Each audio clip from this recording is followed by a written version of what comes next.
BRS के working president KTR ने रियासती हुकूमत से ये मुतालबा किया कि वो ये वजाहत करे कि दरकार पानी की दस्तयाबी के बावजूद कालेश्वरम लिफ्ट इरिगेशन प्रोजेक्ट के लक्ष्मी पंप हाउस से पानी की क्यों पंपिंग नहीं की जा रही है।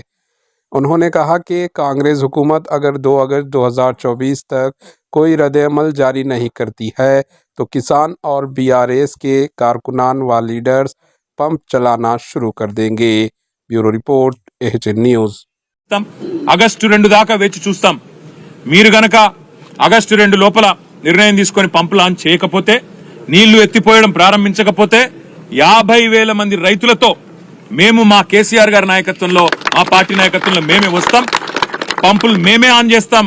రైతులకు ఎట్లా నీళ్లు ఇయ్యాలో చూపెడతామని చెప్పి కూడా మా పార్టీ తరఫున చెప్తా ఉన్నాం. ఉత్తమ్ కుమార్ రెడ్డి గారికి, ప్రభుత్వానికి, రేవంత్ రెడ్డి గారికి కూడా మేము విజ్ఞప్తి చేస్తా ఉన్నాం. వేషజానికి పోకండి. దయచేసి రాష్ట్ర ప్రయోజనాలు ముఖ్యం, రైతు ప్రయోజనాలు ముఖ్యం తప్ప మీరు ఎట్టి పరిస్థితుల్లో కూడా మీరు అనవసరంగా రాజకీయం కోసం కేసీఆర్ గారిని బద్నాం చేయాలనే ఆలోచనలో భాగంగా ఈ చిల్లర మాటలు మానుకోండి, ఈ విష ప్రచారం మానుకోండి. 4.5 ఏళ్ల పాటు AHN न्यूज को लाइक करें, शेयर करें और सब्सक्राइब करना ना भूलें।